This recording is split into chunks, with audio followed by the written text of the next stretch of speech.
The old diaspora. You recording already? Good. Means I'll quit trying to sound smart and just talk. 60 years old, Minneapolis, Minnesota, USA. First generation Ukrainian American, which really means I grew up in a house that smelled like borscht, spoke like my grandparents, like every sentence half English, half the dialect my grandparents carried out of Europe on their backs, and still had the Cold War buzzing in the walls. Mama, Helena, was 3 when the front line rolled over her village in 1944. Say goodbye to Baba, we're walking. They dragged bundles down muddy roads, hid under broken wagons, landed in a DP camp in Kufstein, Austria, and stayed long enough for my mother to learn to read from cigarette papers. DP means displaced persons. Years passed. Argentina took them first. Buenos Aires, sponsorship, a warship across the Atlantic. Spanish streets, tango on the sidewalks, 1 suitcase among 5 people. And when a photograph of a serious dark-eyed man arrived from Minnesota, Mama jumped on another boat. She never admitted it while she was alive, but Dad confessed after she passed she emigrated to marry a stranger who mailed 2 letters and a studio portrait. Basile, dark hair, priest in training, serious eyes. Mail order love, basically. I didn't know any of this until after she died. Dad's story is smoke and riddles. He was 12 when Nazis forced village boys west. Seminary, they claimed, better for you than a Soviet gulag. So he studied Latin and music, Munich, and then vanished. Next thing anybody knows, he's hustling cigarettes in Spa, Belgium, then hitching to New York, then crashing in an aunt's grocery on Hennepin Avenue. He never talked about the missing years. When my husband, 8 years older, more blunt, pressed him, Dad shrugged. I ate birch bark soup. Then I found a train. Enough. Birch bark soup is how you say, don't ask me about famine. Grandma and Grandpa joined Mama to Minneapolis in '59. They were 50-something, old by 1960 standards, and English was for the children. So my sister and I became the translators, Ukrainian at home, past the Vareniki, English in kindergarten. I love dumplings. By 5, I knew every saint in the Orthodox calendar and how to pledge allegiance to the flag. Double vision. Weekdays, public school, peanut butter sandwiches, Brady Bunch reruns. Saturdays, Ritna Skola, 4 hours of Cyrillic handwriting, Shevchenko poetry, and the history of Kiev Rus. Sundays, church, Catholic with Dad, Orthodox with Mama's side, 2 liturgy shells. I watched tents because my parents once lived in a tent and called it a camp. Friends text, are you okay? I answer with arithmetic. My parents fled, so I exist. Their siblings stayed, so I haven't got cousins. That's the math of war. Could I love a Russian? If he's for freedom, yes. If he's for Putin, no. Should Ukraine trade land for peace? Easy to say when your family farm isn't on that land. Will you ever visit? Someday, when birch trees grow where the checkpoints were, when the border stops moving like a drunk snake. Until then, I draw wax lines on Easter eggs, fluent in a language frozen in 1932, and I teach new refugees how to hold the kistka because Russification stole that from them. I sit in church, sometimes Catholic, sometimes Orthodox, and think about how my grandparents never learned English, but somehow taught me everything that matters. Faith, stubbornness, and the fierce integrity of a people who refuse to disappear. 3 generations in, we're bilingual, opinionated, maybe slightly over-embroidered. But we've kept the song. Whenever the border shifts, this pattern on the pattern on the Easter eggs stays. That's all the politics I need tonight. Singer. I'm city born, Kiev to the core. Grandpa's window opens straight on Volodymyrska Street, center of the universe. And from first grade, I marched to School 57, one of those prestige places that whispers intelligentsia, even in the coat room. On paper, I'm a perfect Soviet cocktail.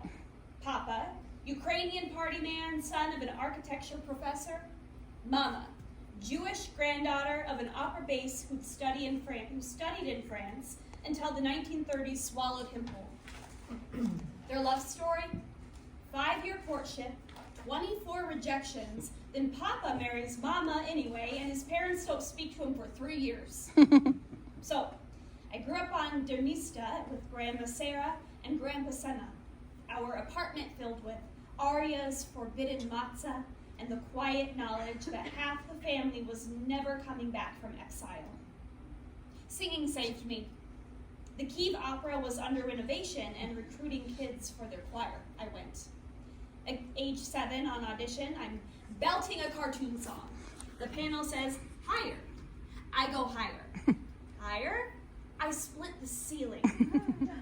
5 years in the children's chorus of the Kiev Opera until 1992 when the travel passports finally arrived. I was 13. I remember sitting in my room listening to Roxette, and suddenly it hit me. We're leaving. I cried so hard. All my friends, my life, everything, gone. We flew out through Moscow. Papa bought a tiny can of 7-Up, but we've never seen that kind of 7, and we called it Zup. Drank it like liquid America. When we landed in New York, I heard a woman say, "Tardy tree?" I was like, what the hell kind of English is that? She meant 33. I thought, where am I? Next morning in a basement apartment in St. Paul, I looked out the window and the grass was at eye level. Welcome to Minnesota. High school, the university, fast food English, but the Soviet inside me clung to Russian. Because everyone said Ukrainian was a village tongue. That was the Soviet narrative. Only after 2014 did the language in my skull begin to thaw. After 2022, it burst open. I feel Ukrainian words coiled in the back brain like seeds, sprouting whenever I meet refugees who can't bear another syllable of Russian. Remember, my first Minneapolis friends were Soviet Jews. We called ourselves Russians because it was easier. Then I discovered the Ukrainian Center, Easter eggs, embroidered shirts, salsa red poppies on white linen. Traditions of post-war diaspora had guarded like smuggled crystal. They eyed us, 1990 kids, the way old Americans eye new immigrants. Pona Yahali! Who are all these assholes? They don't volunteer, they don't even know the anthem. Funny how the wheel spins. Stubborn wife.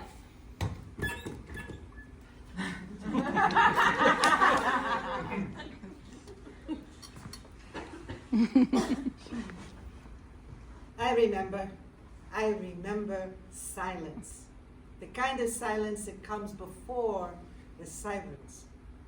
We left the occupations like ghosts slipping through smoke. Born in a village in Gitoma region, mom's a teacher, dad's military, now retired. I finished school, enrolled in the Chernihiv State Institute of Economics and Management, and married at 17. Yeah, 17. He was 21 and swore we had to be together always. So we did it just like that. The second year of university, I give birth. I'm hauling a newborn across campus. He works every shift he can find, 8 straight years without a vacation. Young wife, baby, bills, we survived. on pure stubbornness. How we met? Simple rural romance. His grandparents and mine lived in the same village. He grew up in Chernihiv, visited the village on weekends. I lived there full time. Together, sunshine, 2 kids, boom! Bachelor degree done. Eventually, I started work in Kiev, young firm dealing in securities. First day, piles of letters. I sealed them with spit. Disgusting.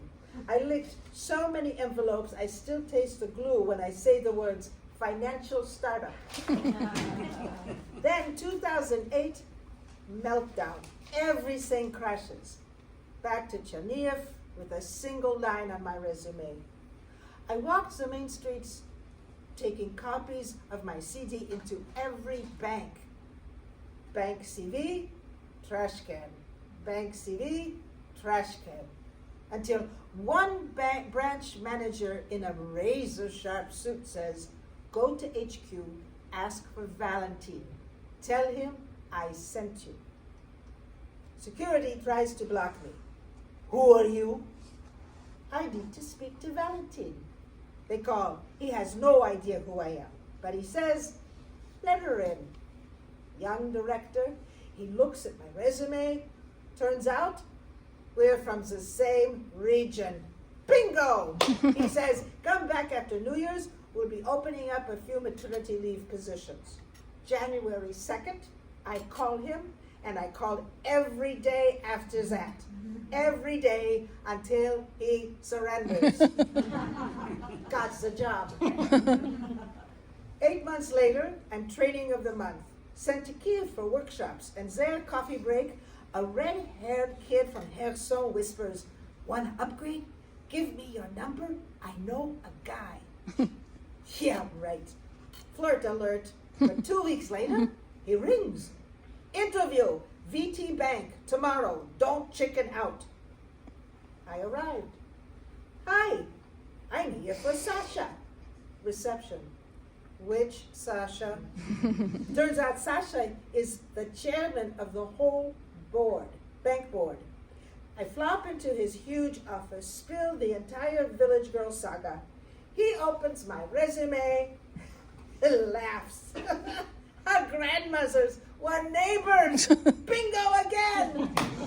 In Ukraine, it always works. Start in 2 weeks, he says. Shame, the bank was Russian. 2014, Donbass. Sanctions, closure. Game over. 2017, son number 2, Mykola, 6th of September. Husband drives a truck for Lithuanian firm. Europe runs. Good pay. He returned to Ukraine on February 12th, 2022.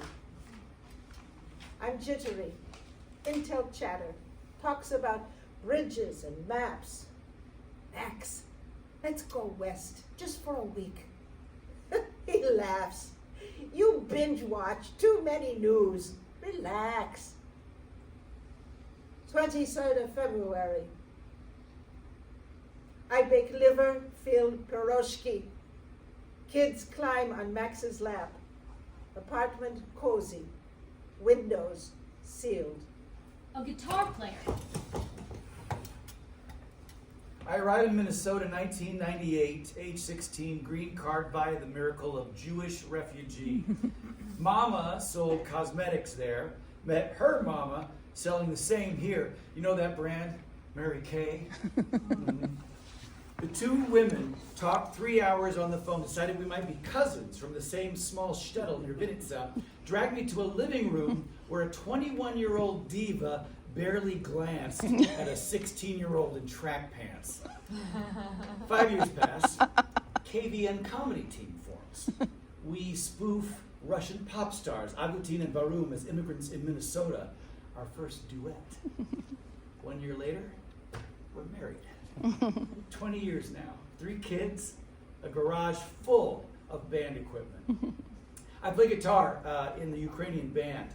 Before the full-scale invasion, we were a novelty. After, we became CPR for the community. Every gig, a rally. Every rally, a supply drive. Reporters stuck mics in my face. Tell Minnesota why Ukraine matters. Easy. It's the difference between a song and silence. But I carry a double grief. Half my friends are still in Russia. Old classmates sliding into my DMs, parroting TV. America caused this. You've forgotten your motherland. I'd reply until the veins in my neck burst. Now, I just block. Here in town, the Russian grocery keeps the name Moscow, but hangs a blue and yellow banner.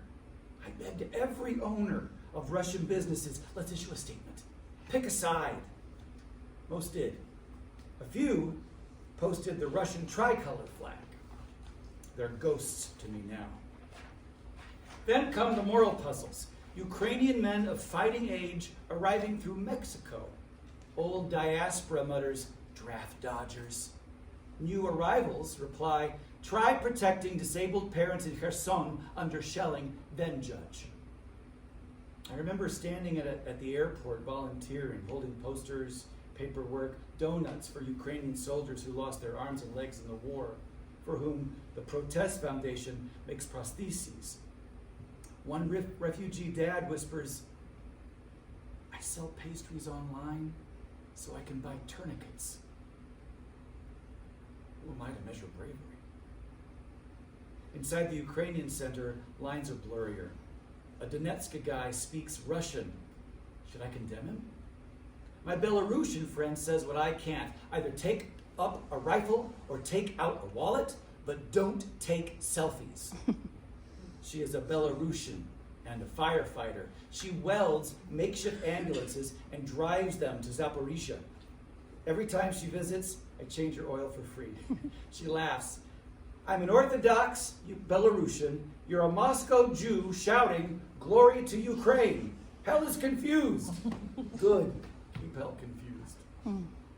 As for endings, I'd sign any paper that stops the dying today, even if borders freeze crooked. My wife calls that surrender. I call it triage. Yet I know ceasefire isn't peace. It's just a comma before the next artillery paragraph. My wife believes in total victory. Part of me fears the endless meat grinder. Yet I tune the guitar to D minor and play Oi Nahori Dva Dubki like it's artillery. Because if the Kremlin's project is to erase, my project is to amplify. Sound is territory. So yeah, diaspora conflict, identity crisis, guilt tax, language wars, but above all, humanism. I choose the side that lets me keep choosing. The interpreter. I'm from the western part of Ukraine, a small town, regional center, 15, maybe 16,000 people back then. My husband's friends used to joke all the time, oh, we'll go to America, just pick up and leave. But nobody ever did. And then, this is not a joke. I was literally in the maternity hospital with our first son lying there, and after I came home, my husband says to me, I filled out the form for that exchange program in America. I laughed. Sure, right, America. From here? 4 months later, he was gone. Apple Valley, Minnesota. Farm work, fields, animals, plants like back at home. But clean, structured, possible. He was there for a year and a half. In 2005, he went. In 2006, we joined. I got the visa. Everyone was shocked. They said, how'd you pull that off? But it was legal. I came here with our son, no work permit, no right to do anything, just legally be here. That's it. Proximity. We could be here in Minnesota with him. His boss loved him, said, we'll sponsor a work visa. But they missed the deadline by a week. That was it. We had to go back to Ukraine. So we went back. And let me tell you, after even 1 year in America, it was hard. I had studied in Poland abroad. I wasn't new to Europe, but this was different. Coming back felt wrong. Everything irritated me, everything. And yet, I came back. I came to my old high school, the one I graduated from. I had a degree. I could teach Polish, or any language really. I said, "Can I work here?" And the director, he says, "Of course, but you have to pay this much." I said, "That's 2 years of my salary. You want me to pay it just to get the job?" This is the first thing I hate about Ukraine, a bribe. 2 years of my future salary just to get the job. I did the math in my head. I studied languages, literature, but I know numbers. I told him, if I had that money, why would I work for you? Why would I stress with students with papers if I could just sit at home? He looked at me like I was crazy. He said I was the first who ever said no. That was the moment I knew. Corruption. It's not just a system, it's a disease. It eats you cell by cell. It took us 20 years, 20, to get our papers. That's what I mean, corruption. It's deep. And when you taste something else, something cleaner, you can't go back. In America, 20 years now, never paid a bribe, never gave, never took, everything legal, everything in order. Took us 20 years to get citizenship, $30,000, every form, every fee. But no bribes, no shortcuts. All legal, just forms, fees, waiting, waiting, waiting. Always legal, step by step, slowly, painfully, properly. We have 3 kids now. The oldest was born in Ukraine, the other 2 were here. But we delayed. Always seemed like it wasn't the right time. One visa was expiring, another job was uncertain, always something. That's the thing, immigration delays your whole life. The youngest is 16 years younger than the oldest. It wasn't the plan, but that's how it went. That was immigration's price. Back home, I couldn't stand it. Not after America. Everything irritated me. The way people looked at you, the system, the dust, the bribes. I had no place in it anymore. Now we live here. 20 years this spring. And you know what? Not once in all these years have I seen or given or received a bribe. Son of old diaspora. You could always be in the background, you know? That's not surprising. But then one day someone asks, "So tell us, who are you? What's your lineage?" And you start talking. Teenager in search of self-identification. I'm 19, Ukrainian, Jewish. That's the short of it, but the short does not do it justice. Born here, sure, Minneapolis baby, but Russian was the first sound I ever made sense of. I walked into kindergarten not knowing a word of English. My tongue still carried home like it was the only country I ever knew. My parents were born here, Minneapolis, both of them. But the story doesn't begin with them. It starts with war, with fight, with choices made in fear and hope. My grandparents, they immigrated during World War II from different corners of Ukraine. Peter Petrov, my grandfather on my dad's side, he came from Ivano-Frankivsk. My grandma, Nina, she came from Bela Cerqua. She ended up in Buenos Aires for a while, in Argentina, which is wild. Lived there through her 20s. I might still have cousins down there. They came here eventually, met, married, built a life. Not in some imagined future Ukraine, but here in Minnesota. They had children, my parents. We speak Russian at home, all of us.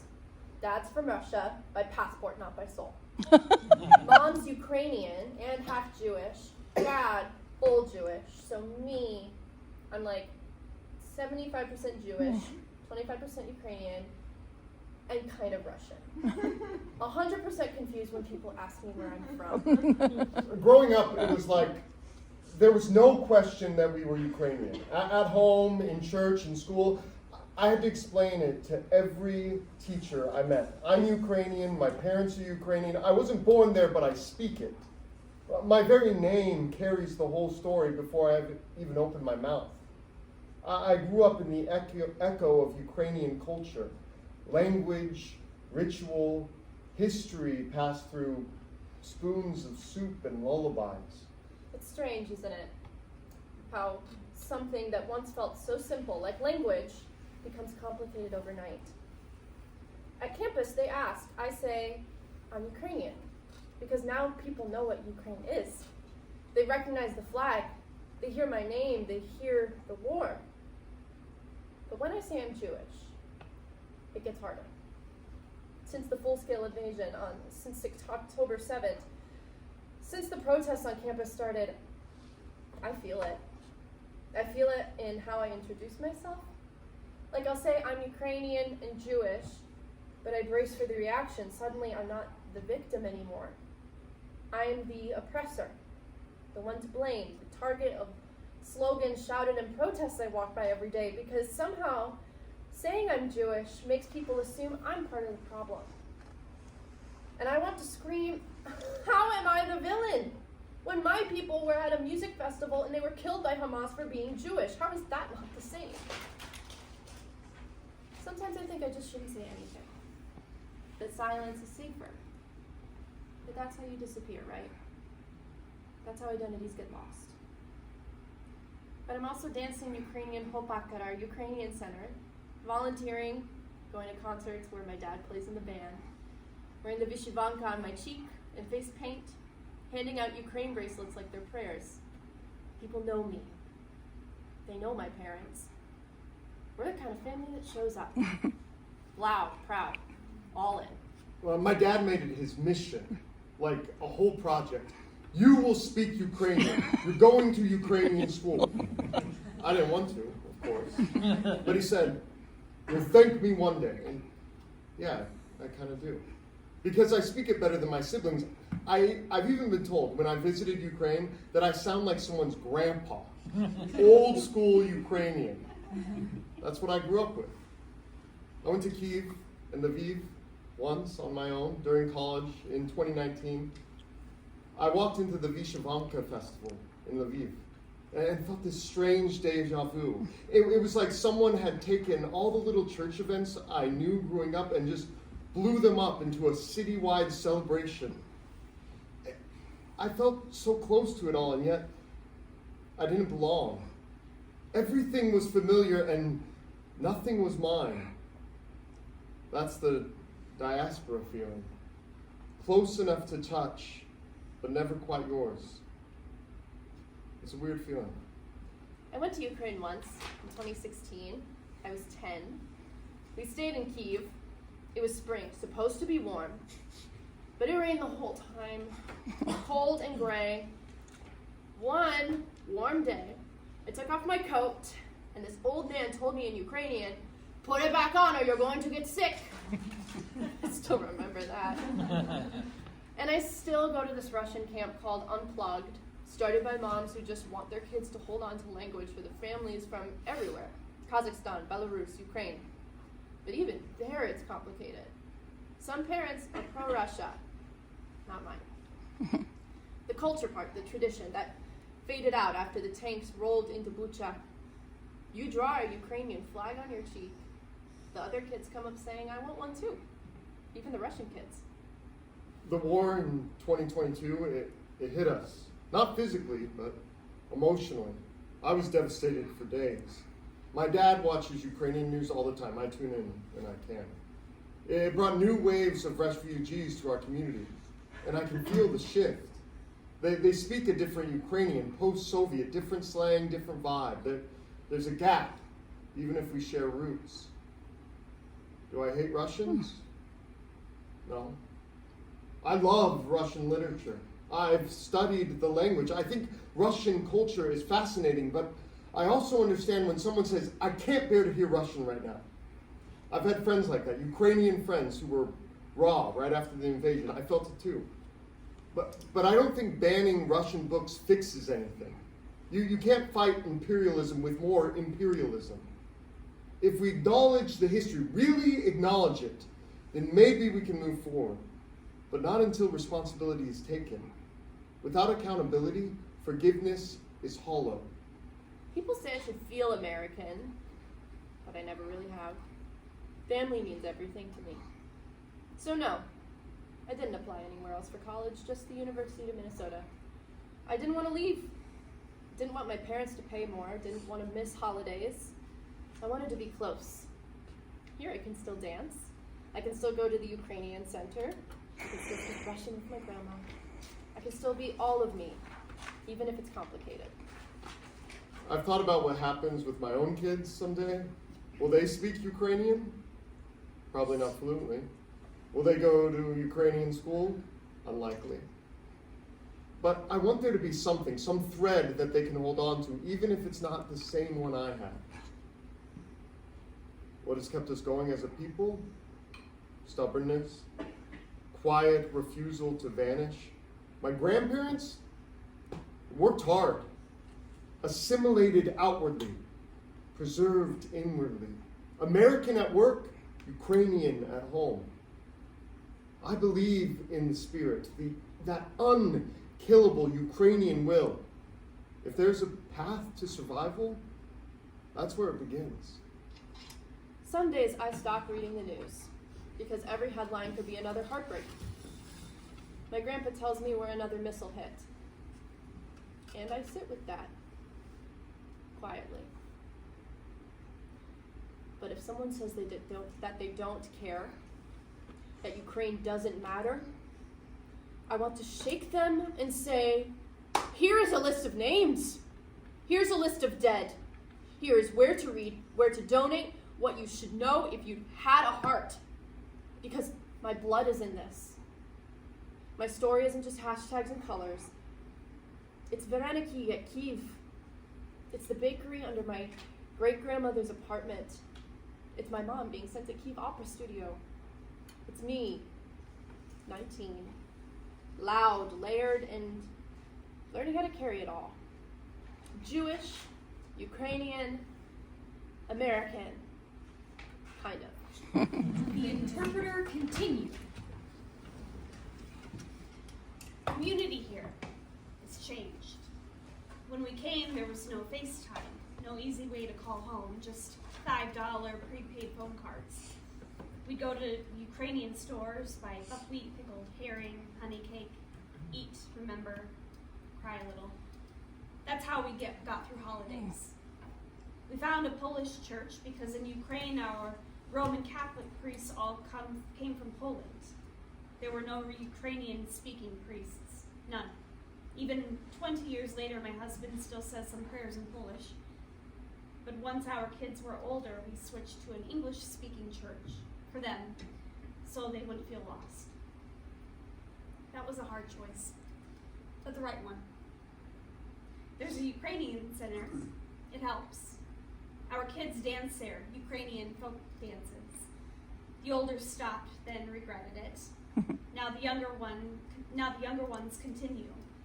It's how we hold on, with feet, rhythm, sweat, embroidery.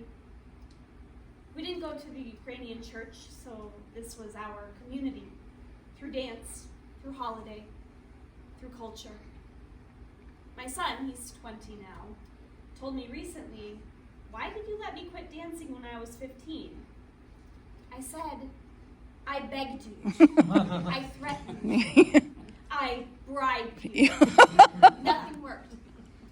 Now he wants to go back, but he's too embarrassed. That's what happens when we don't protect their heritage. They miss it later. We speak Ukrainian at home. The youngest has speech delays, needed a speech therapist, only English. So he understands Ukrainian but answers in English. The oldest, he passed a Ukrainian placement test at the University of Minnesota. That felt good. Like something we did right. But it's hard. So hard. Every day is a choice. Do we push the language, the culture, or do we just survive?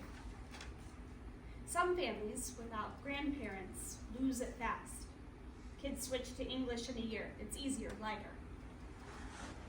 I know people who came with one suitcase, and after 2 years, they have houses, cars, bills, credit cards. They're entangled, even if they swore they'd only stay a little while. That's how it goes. Ukrainians who came recently, many came unprepared. No language, no plan. They're overwhelmed.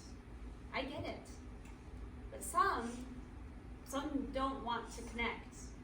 They don't come to events. They take help and then disappear. They say it's too painful, too triggering. I can't judge, but I worry. And there's tension between waves. The older immigrants say, why are these people coming now? They're not refugees. We were refugees. As if suffering had a patent, as if pain had a date stamp. Some people fled war, some fled bribes, some fled silence. It's all real. The war changed everything. There's more anger, more sadness. Some Americans still care, but the attention fades. And inside our own community, exhaustion. Russians, well, those who came here, they say, I'm not responsible, I left. Ukrainians don't always buy that. We ask, why did you stay? Resist, fight for what's right. But it's unfair. But that's how it feels. We carry the trauma. We want them to carry the weight too. But America's different. Here, it's private. Everyone does what their conscience allows. It's between them and God. Still, when real Ukrainian soldiers arrive, those who fought, they're honored, quietly, deeply. The war goes on, and we're tired. Tired of the sirens, the waiting, the fundraising, the hope, the hopelessness. We're not sure what comes next. I don't think the war will end soon. Too much money involved, too many interests. That's the hardest part, realizing it's not just about justice. It's about business, about corruption on all sides. But for now, we dance, we cook, we keep the language alive. Because if we don't, our kids will ask us, why didn't you save it? Stubborn wife continued.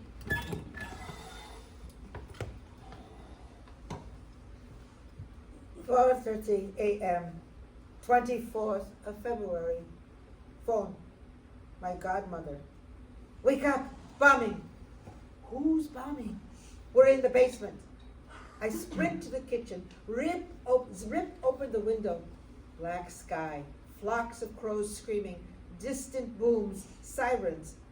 My husband Max's eyes say, sorry, I was wrong. I start crying. Sister in Kiev screaming on the line. They're being bombed too. I check the freezer, stuffed ducks, dumplings, 7 drawers of food. We throw things into bags, 0 plan. Max, we're going to the village. It is 70 kilometers towards the Belarusian border on the Desna River. We load a 20-roll pack of toilet paper, every pair of his socks, the electric space heater. No bread, no cash, no water, no diesel canisters. Brilliant. Road jammed opposite direction. We're the only fools heading east. Village seems calm, queues small. Next morning, 2,000 Russian vehicles roll in like an iron river. Tanks, armored vehicles, buses, trucks.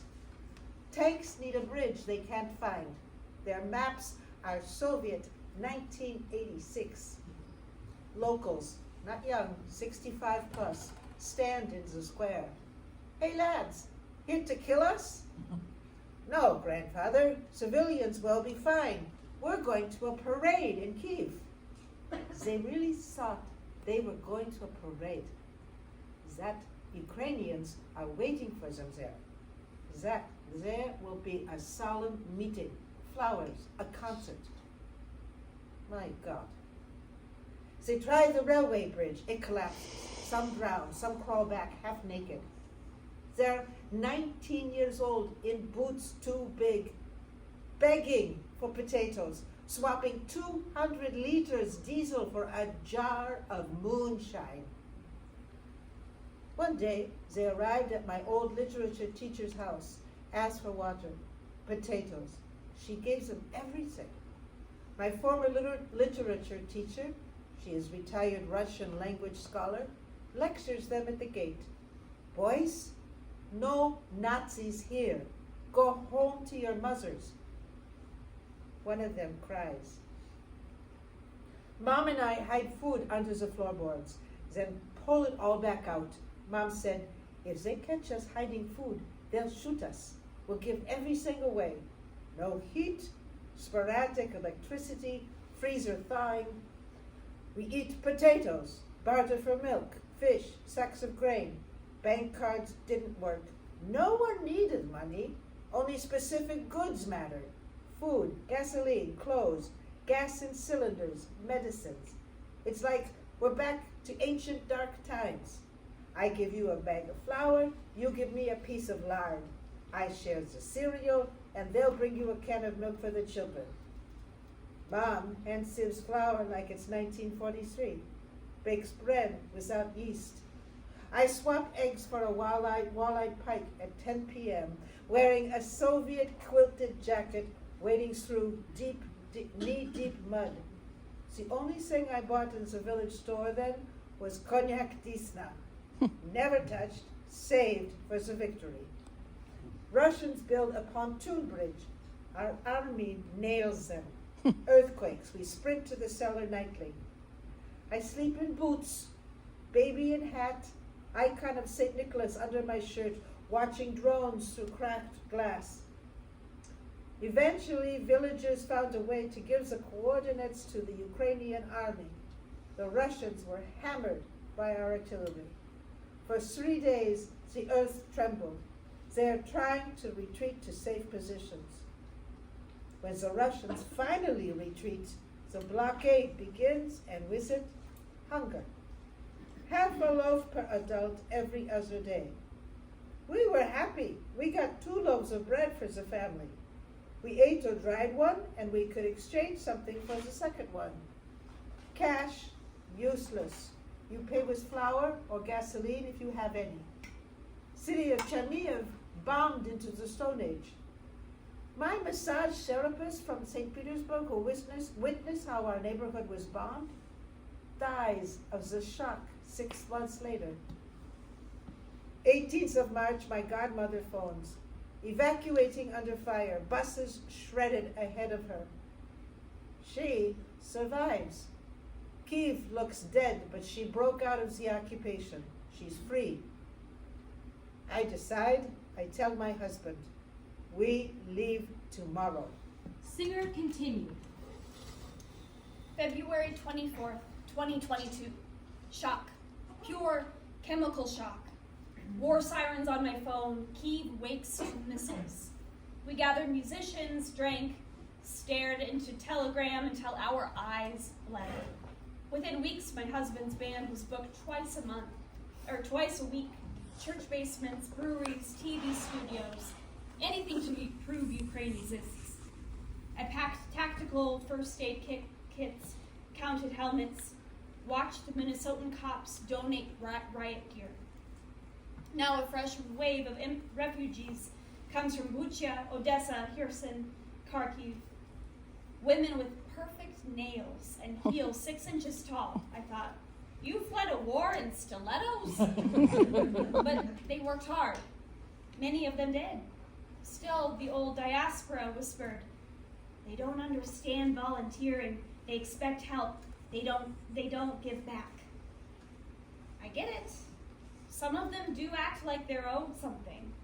But they've been through hell. And yes, I've seen a man show up in a Mercedes to do lawn work and thought, wow, there's some refugee. But it's not black and white.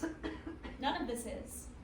Some arrive demanding free stuff, and some of the 90s crowd suddenly sounds like the 40s crowd. They'll ruin everything we built. Complete circle complete. And the Russian language crowd. We used to dance together. Now some slap Ukrainian flags on profile pics. Good. Others post Z. Ceasefire? No. We don't stop. We don't give up land. If we do, what was the point?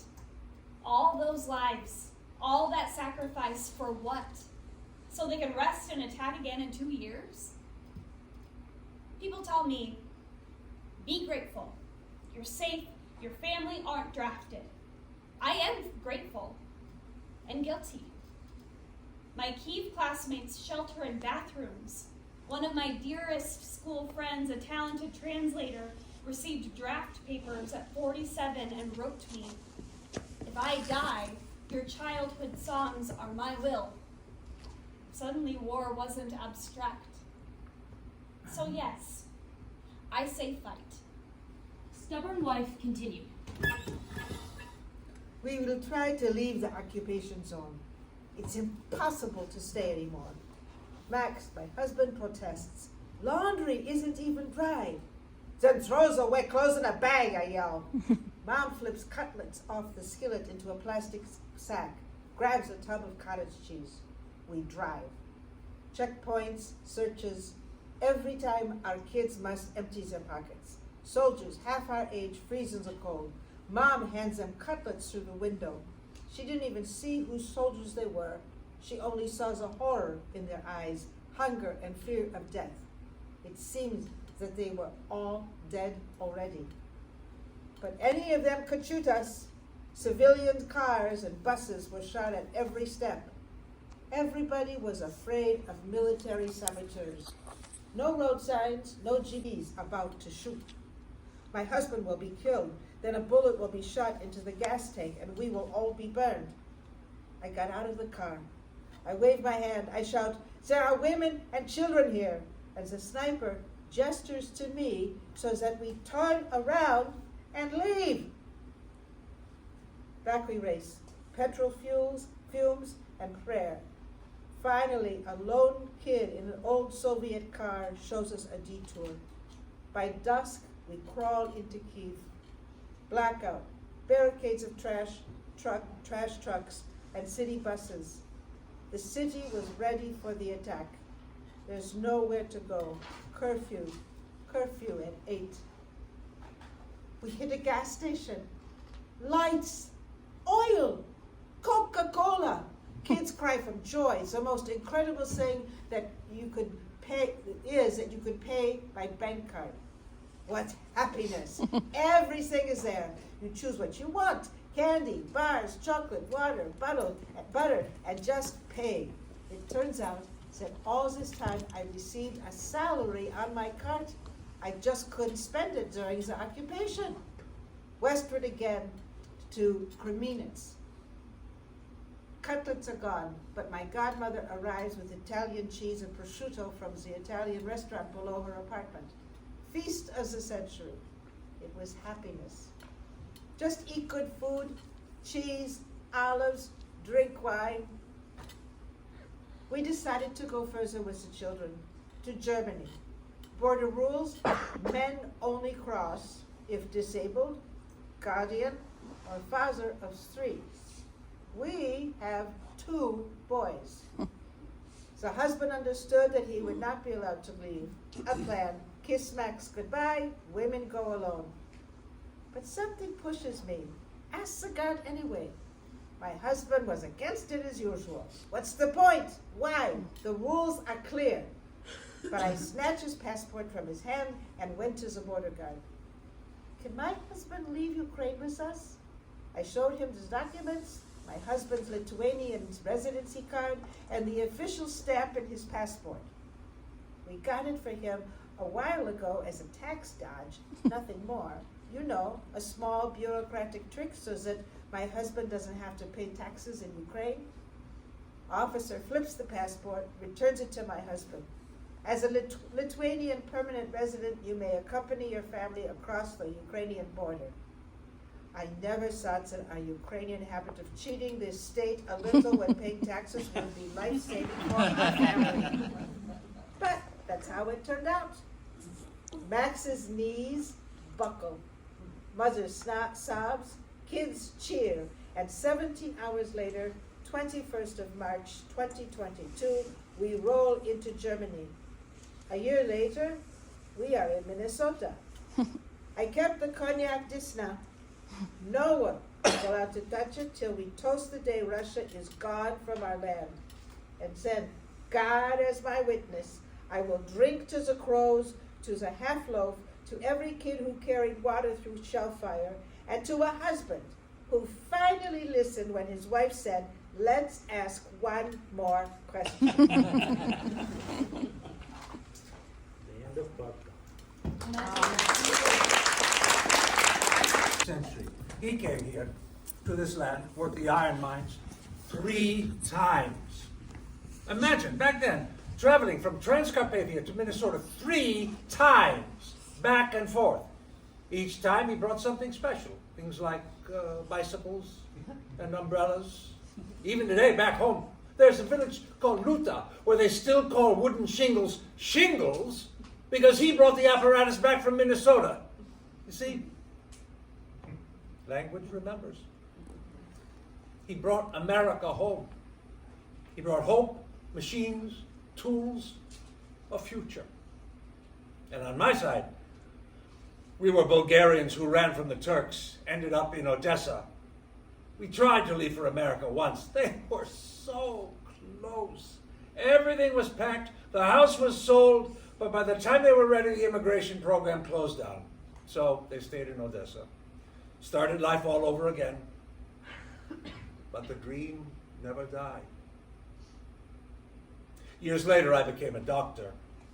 I am a physician by profession, but in Ukraine, everything was about bribery and corruption. I didn't want to be a part of that, so every door was closed unless you had cash or connections, so I left. I came here 18 years ago. Started again, went to school, studied prosthetics, Hartford, Connecticut. Not Harvard, Hartford. Did my residency in Portland. Built everything with my hands. And do you know what I learned? The first thing that amazed me was the generosity here in America. Even when money was tight, especially around Thanksgiving, people would donate thousands of dollars. Touched me deeply. So when I talk to Americans, I always say, thank you. Thank you for creating a country where my family and I could come, not just to survive, but to bloom and help our homeland as well.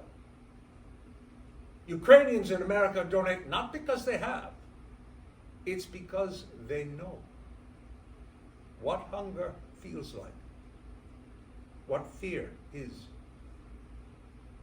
You leave your home, you learn to give. Sometimes Americans tell me, you don't know how bad we have it. And I reply, no, you don't understand how bad it can truly be. Once a manager told me, I wish you'd seen America 20 years ago. It was so much better. But you see, he's comparing now to 20 years ago. I'm comparing today to yesterday in Ukraine. It's a completely different perspective. So I built a clinic. Survived COVID, masked up before the news told me to. Not one day closed, not one patient sick from us. Because I paid attention. I trusted my gut. When I first arrived here, an Italian man told me something I'll never forget. He said, America is the melting pot. Watch out. Don't lose your Ukrainian identity. American friend.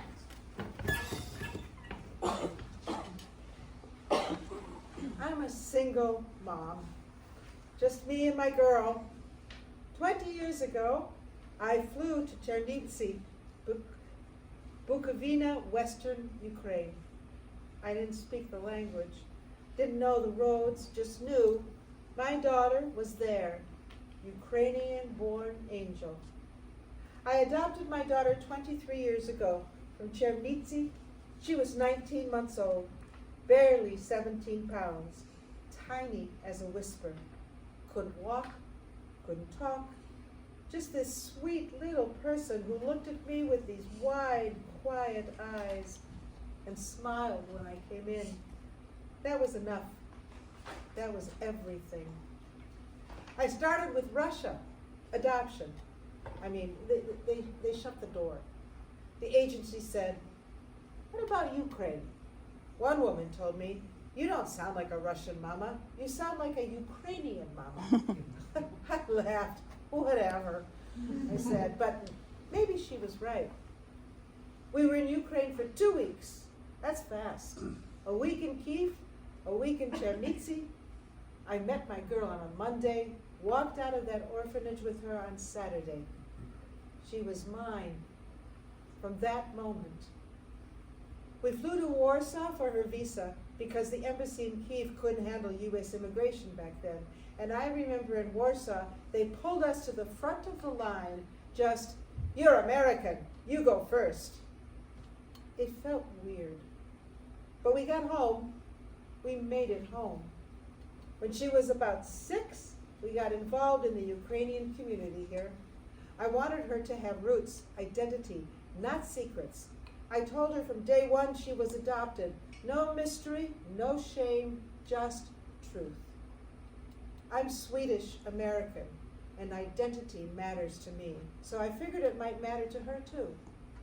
When my daughter turned 6, we found the community, St. Michael's, St. George's Ukrainian School, dance group, Chermosh. She loved it. She's still in it, almost 20 years. Those kids, those families, they became ours.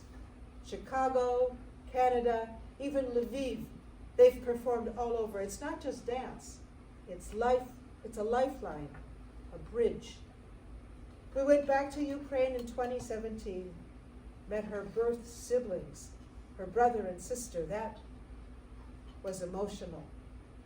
They were raised by an aunt. We don't know why my girl was given up. There's paperwork that says her birth mother turned her over to the police, said she couldn't care for her. Maybe it's true. Maybe it's just what you say when there are no more words left. We met them, her birth brother and sister. They stood at the back of the hall watching her perform, watching her dance. It was raining. I remember the rain. She didn't know they'd come. She took a bow, turned, and saw them. That look on her face, nothing can prepare you for that. She was 16, they were strangers, but blood remembers. When the full-scale invasion started in 2022, I was in a meeting at the Ukrainian Center. One of the guys said his mom was still in Kiev, immobile, couldn't leave. He knew it was coming. 4 or 5 in the morning, he said, like shock and awe. That night I got home, turned on the TV. It had started. Within hours, this community, our community, mobilized. Facebook groups, protests, rallies. We were at the airport when the first wounded soldiers arrived. 5 men wheeled out, limbs gone. I've never cried so hard in public. But the Protest Foundation, my God, what they're doing, incredible. Giving people their lives back. We raised money, we danced for Ukraine.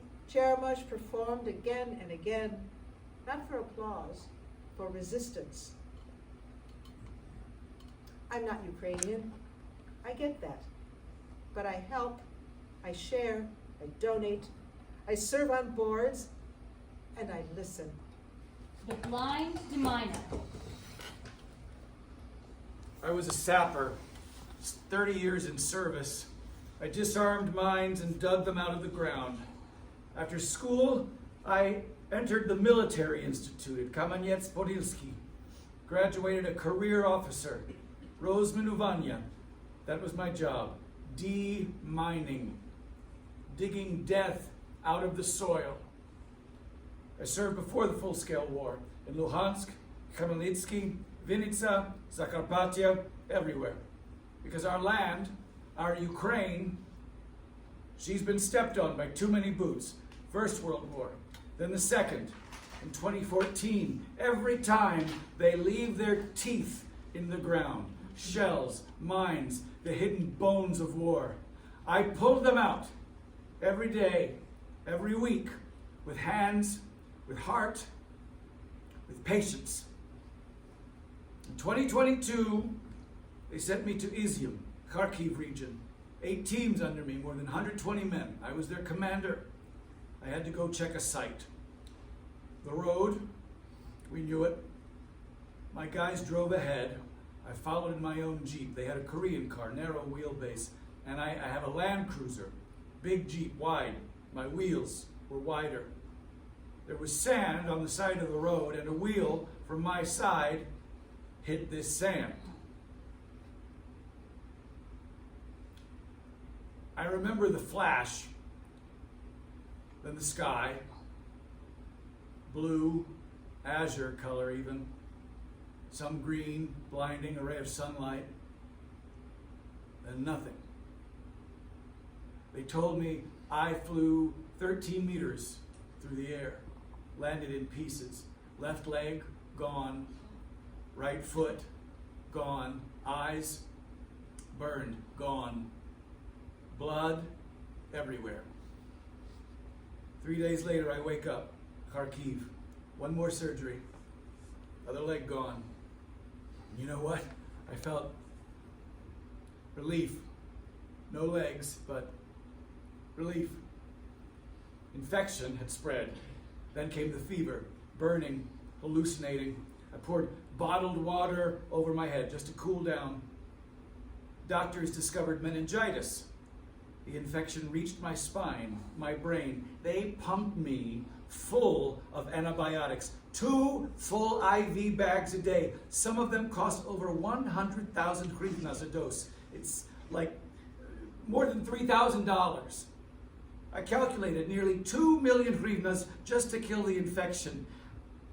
I felt that Ukraine was fighting for my life.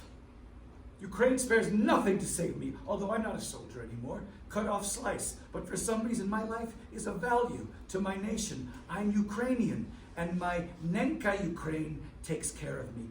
That's why we're not orcs, mindless Russian monsters. Everyone's life is important to us. I survived.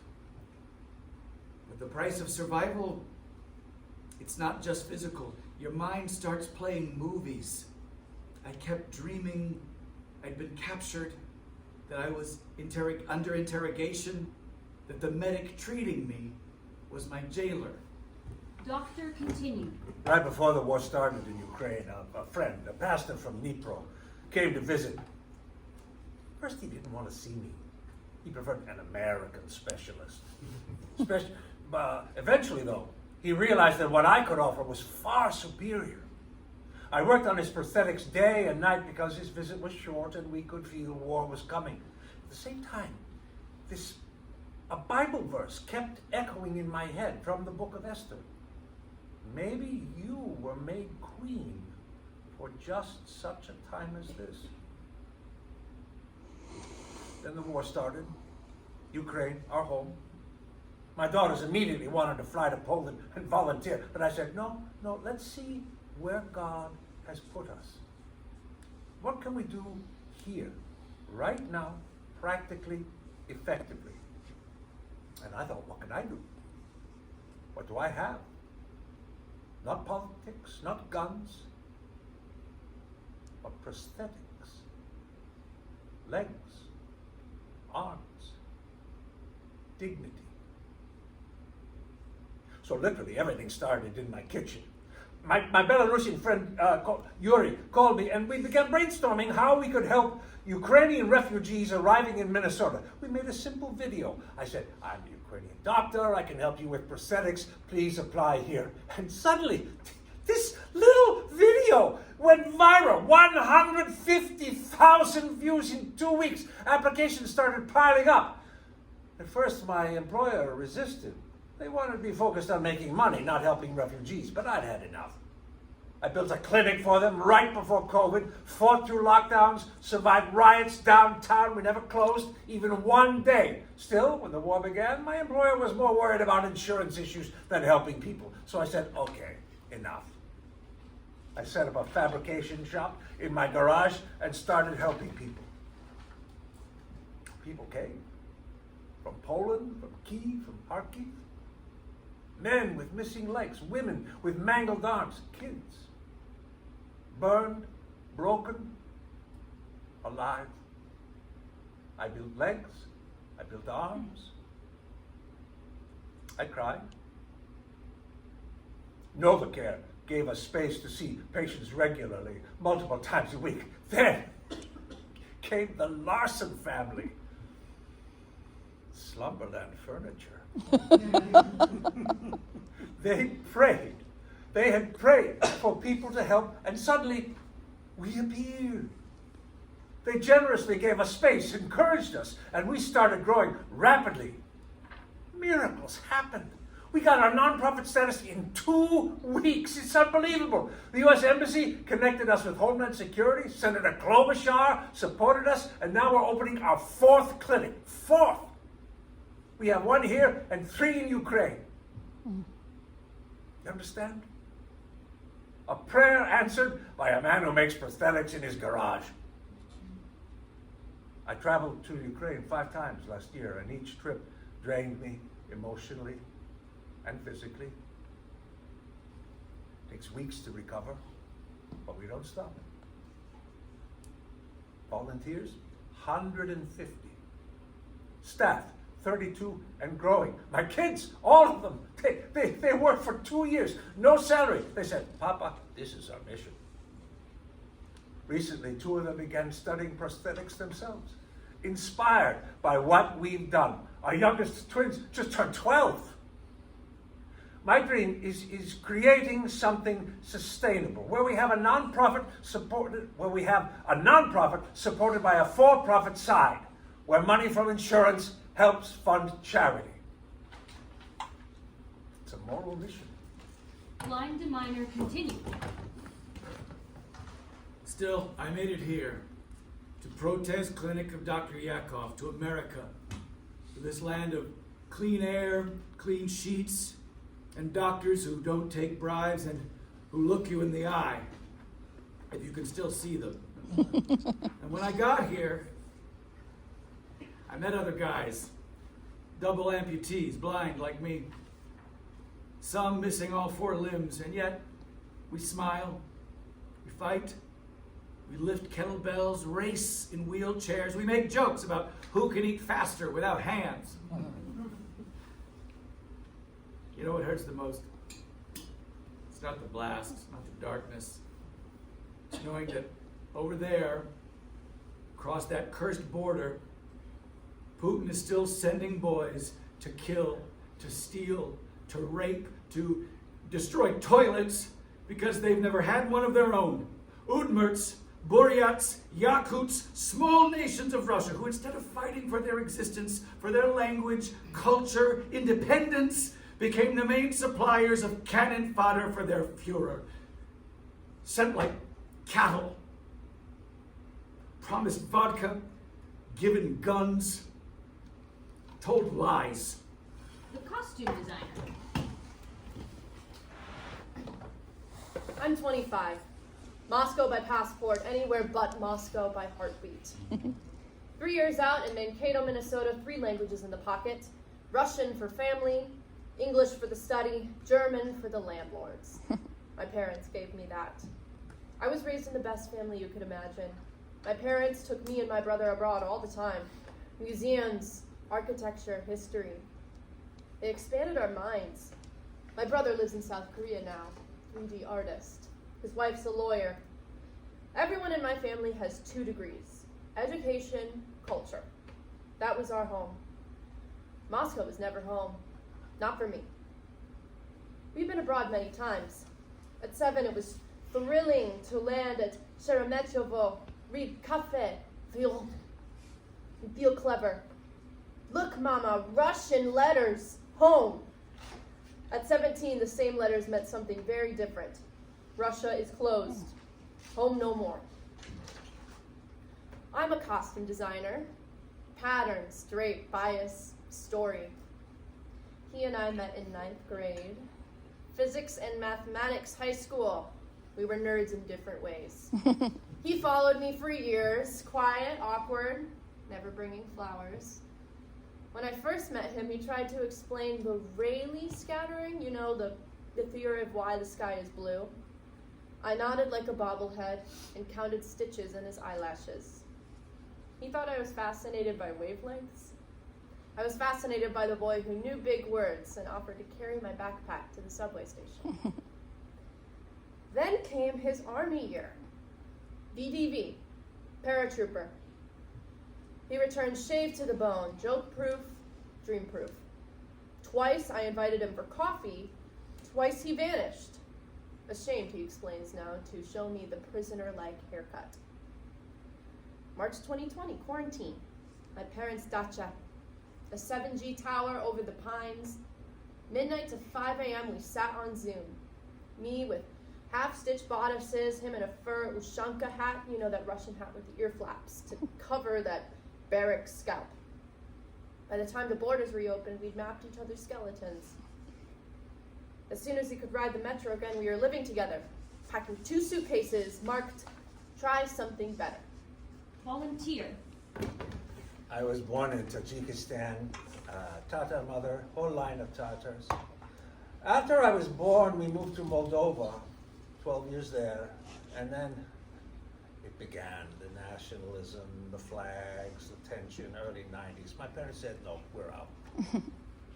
So we swapped the apartment and moved to Sakhalin.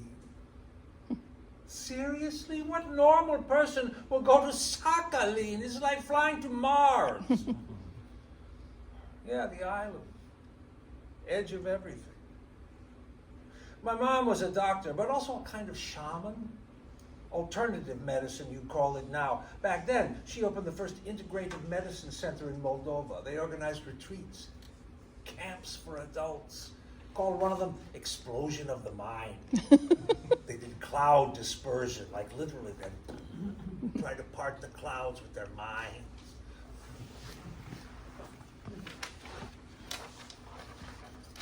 Later, someone from Sakhalin saw the camp and said, bring that to us.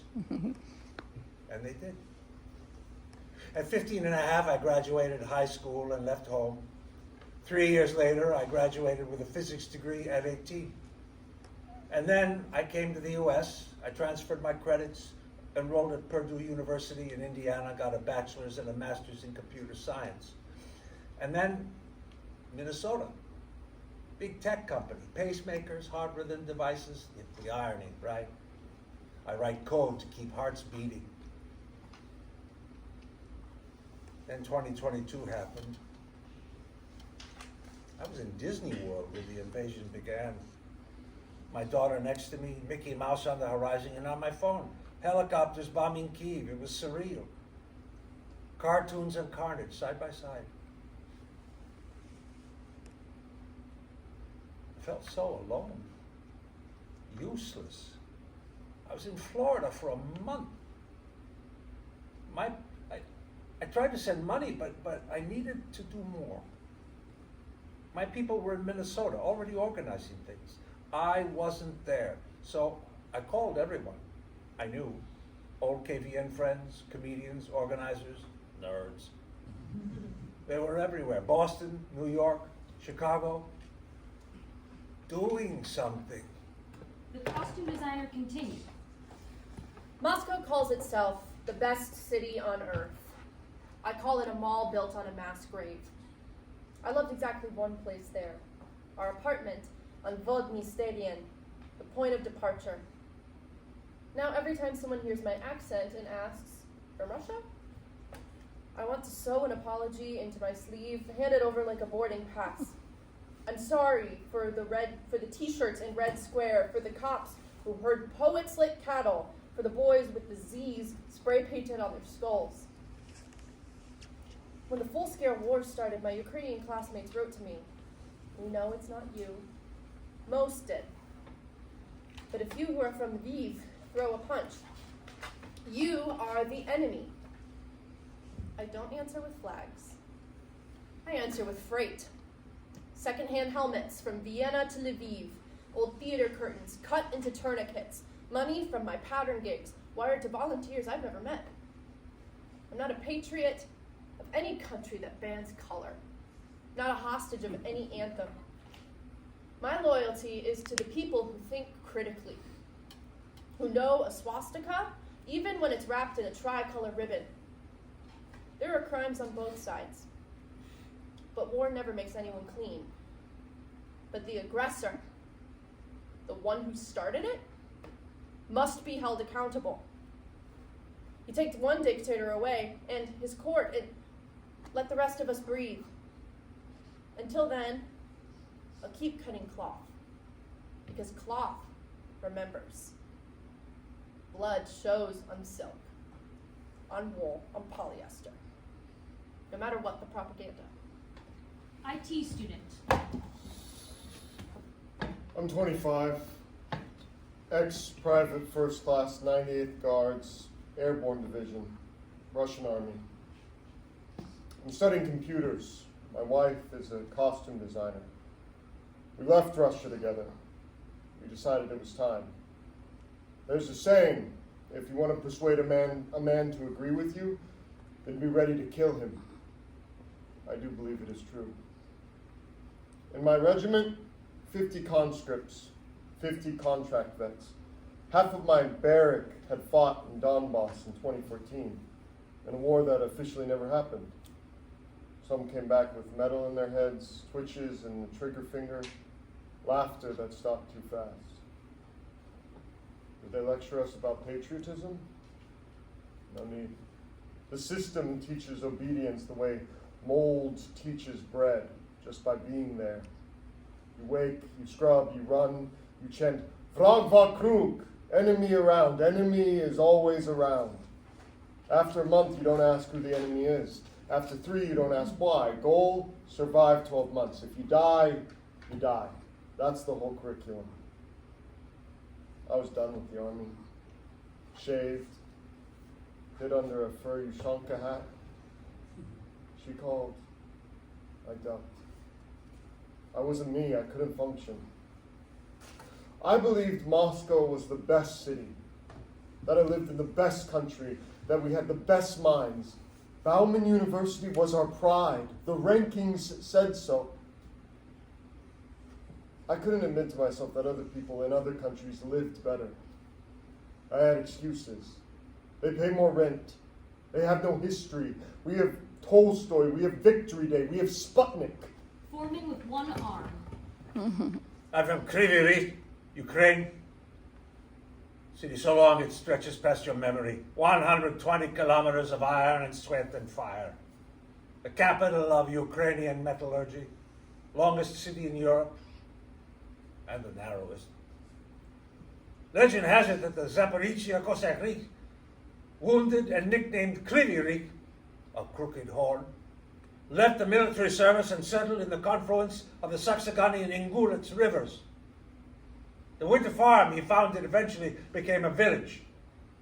The name of the first settler allegedly turned into the name of the village. I don't know if it's true, but now our city is famous all over the world because it is the birthplace of President Zelensky. Before the war, I worked at the enrichment plant, mechanic, foreman, then chief of section. 100 men under me, real men, not just numbers, hard workers. But when the trouble started, April 7th, 2022, I got my summons. No hesitation. I was almost 50. Some said I was too old. I said, I'm old enough to know what matters. One day the police started knocking on doors. "Document check, young man, bring your papers." She said, "Let's go." And we went. She had a plan, German courses in Vienna. Try, she said, just try. I tried. Now, years later, I code by day, study at night, but I still flinch when a door slams like an army barracks locker. Am I a traitor? My father called me that on the phone. He uses TV news like body armor. It tells him I betrayed my Russian brothers in uniform, betrayed the great victory against fascism, betrayed Putin, betrayed the Ruski Narod, Russian people. In truth, I betrayed the idea that dying for a hallucination counts as an honor. Is that cowardice? Maybe. I know men who fled mobilization, though they support the war. They just don't want to bleed for it. I won't condemn them. I might have been them. Patriotism? What a poisoned word. They taught it with boots, not books. With bruises, not values. March 21st, 2023, Zaporizhia front. The famous failed counteroffensive of the armed forces of Ukraine. I remember every detail, every sound of that attack. Mortars screamed, earth split.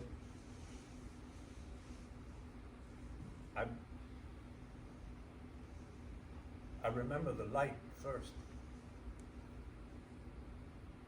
then pain, white hot, shocking.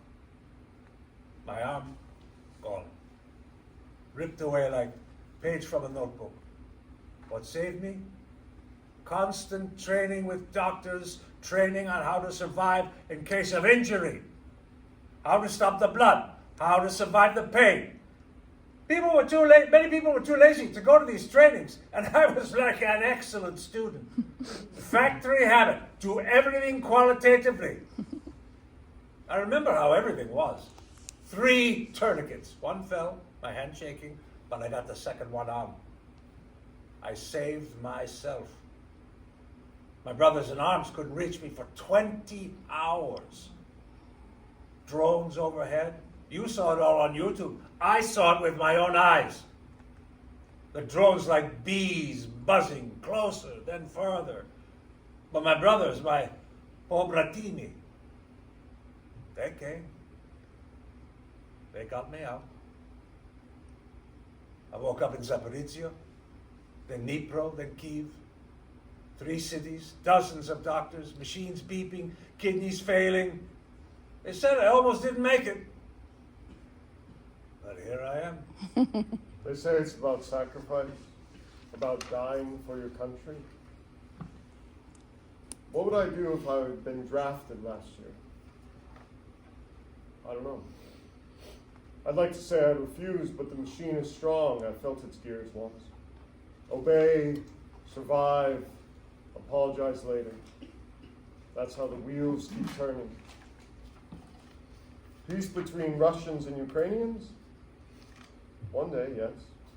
After tribunals, after reparations, after the word Russia is not a grenade. It needs leaders who are chosen, not immortal. It needs citizens who ask why before the order is given.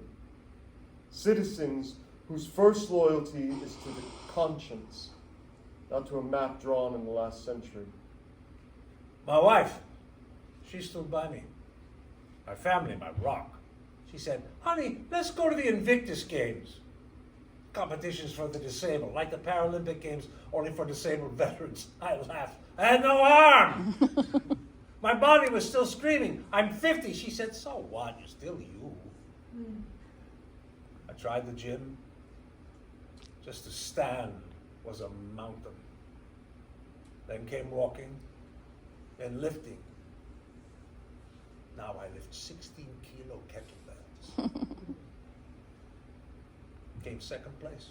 Not bad for a one-armed man, eh? They sent us to Paris. Ukraine's wounded. They welcomed us like family. Fed us borscht cooked by Polish volunteers. It was real respect, not fake pathos. People treated us like we mattered. I saw the Eiffel Tower, but not as a tourist, with different eyes. As a soldier who left part of himself in a crater, I got a second chance. Everyone asks me what I think of this war. I say, it's not a war if you bomb civilians.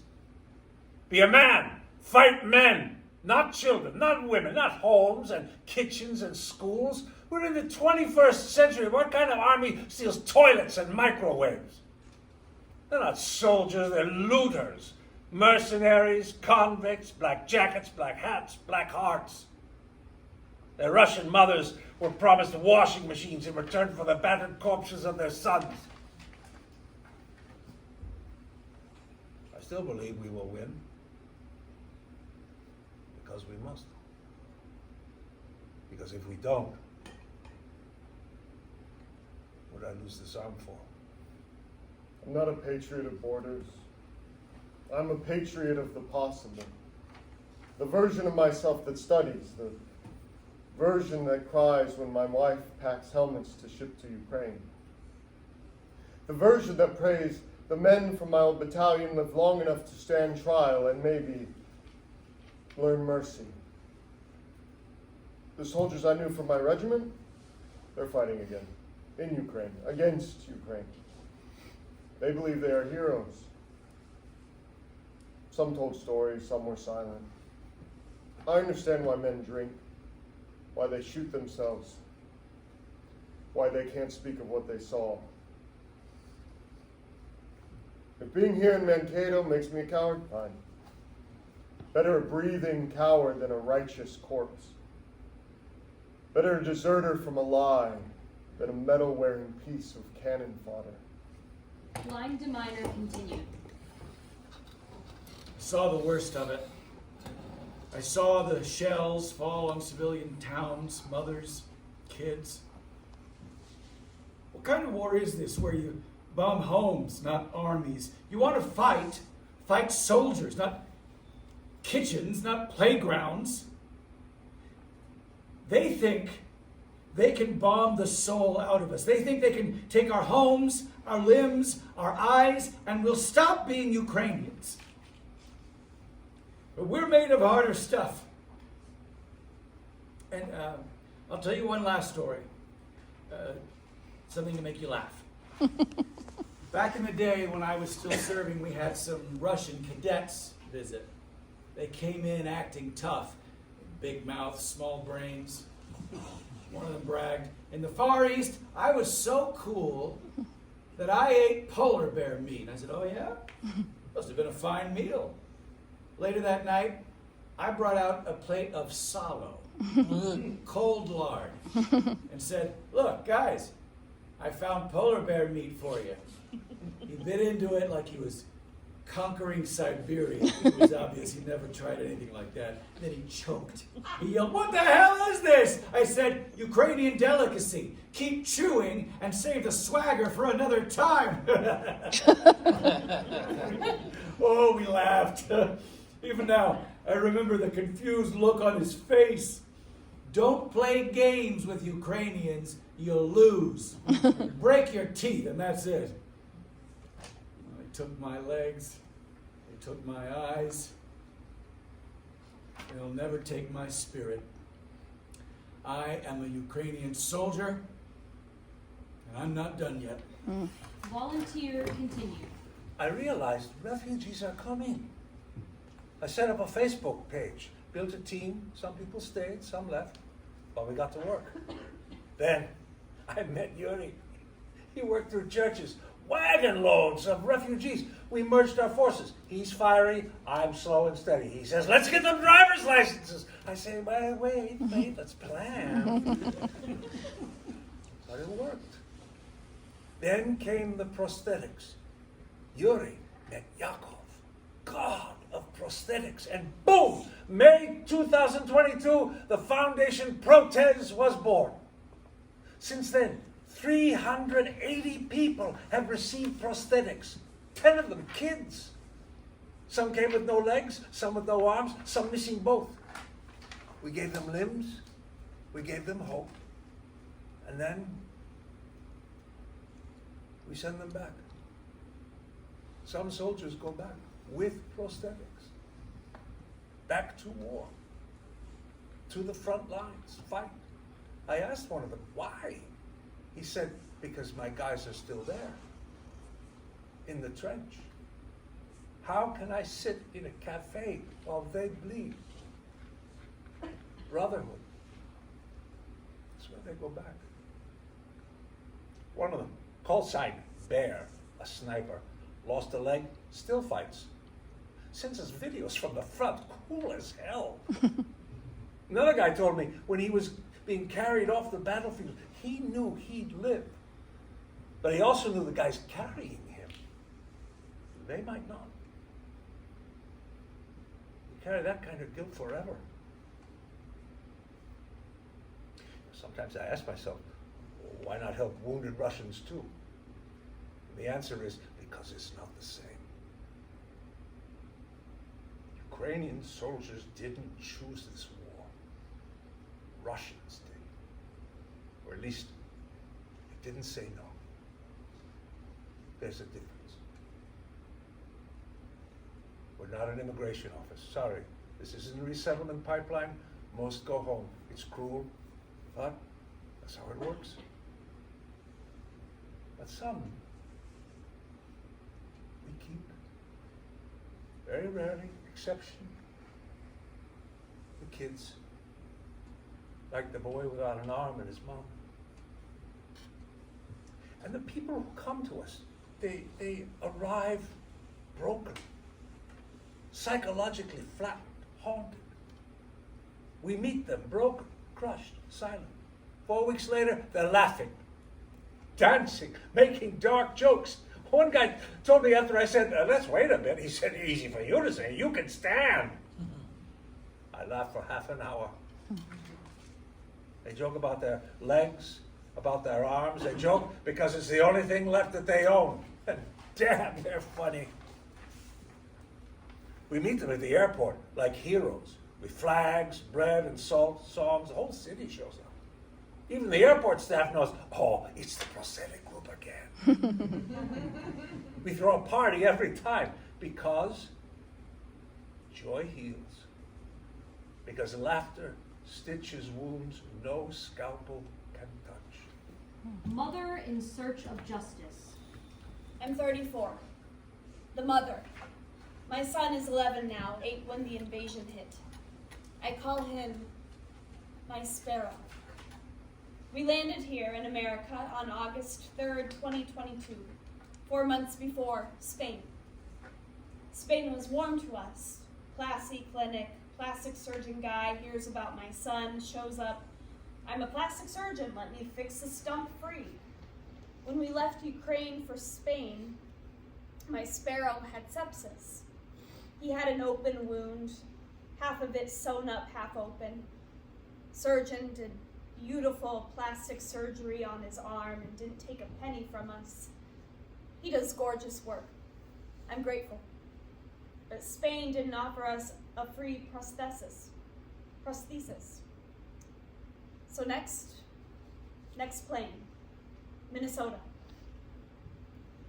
No, let's roll tape back. Kyiv girl, Kharkivsky district. My mom is a medical worker. My father got lost, so to speak. He likes to drink. He never stays at one job for long. Mom divorced him when I was 10. My boy maybe saw him 5 times in his whole life, maybe less. Before war, I'm assistant teacher. Little kids, drawing, gluing, nature class. Come children, let's sculpt. The war started 24th of February, 2022.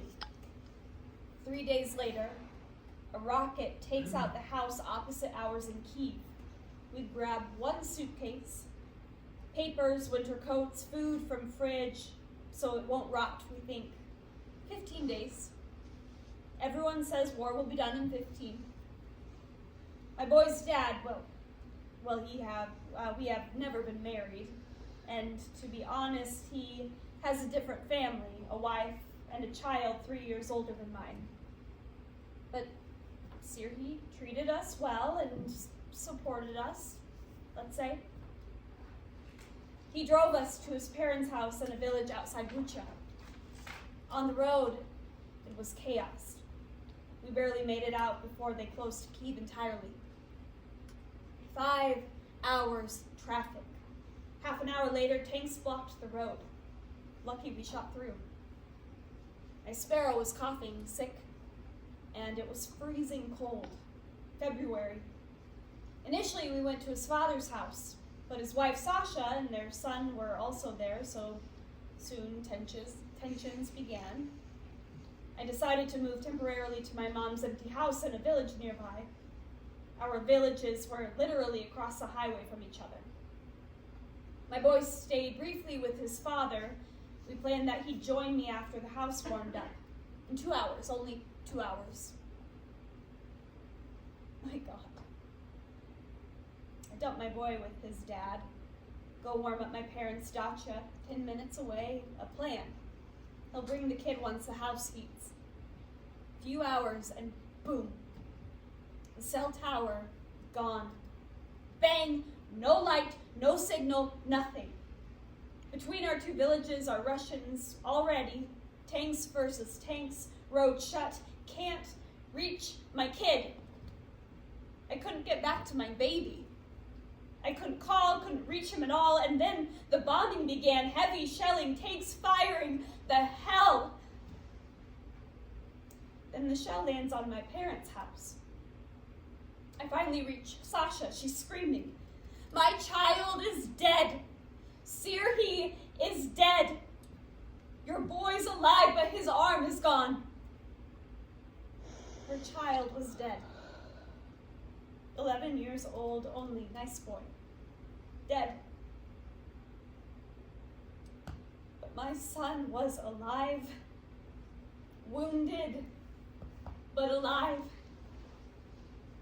Sirhi was rushing the kids out of the house. Russian tank rounds hit, roof comes down. Sasha's little boy sliced, organs out. Sirhi's skull half gone.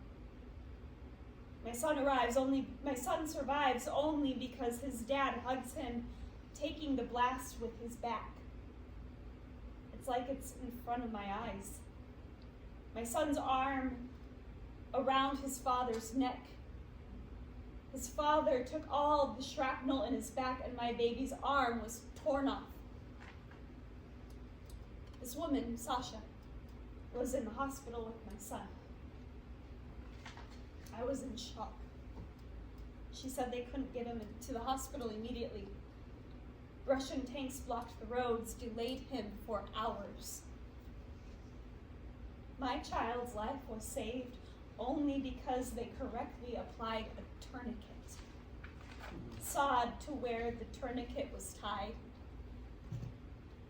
That not saved his life. Volunteer continue.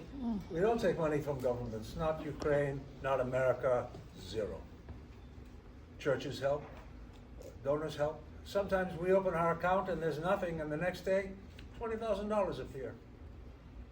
Don't ask me how. Maybe God listens. We raised over $900,000 last year and spent it all. Clinics in the US and now in Ukraine. We trained specialists. We raised the bar because before the war, prosthetics in Ukraine were for old men. State-issued wood, tape, cockroach-infested clinics. Now, young men, parents, workers, life ahead of them. They need real limbs, real chances. We try. And still, it's surreal. There are Ukrainians here who didn't like us helping. Why are Russian-speaking people helping us, they'd ask. But the soldiers, they didn't care. On the front line, they'd switch languages like sucks. One guy cursed the Russian orcs in Ukrainian, then turned to me and said, "Hey, want to smoke?" In Russian. Language isn't the issue. Pain is. Loss is. And in the end, love is. Amid the rubble and bureaucracy and fundraising for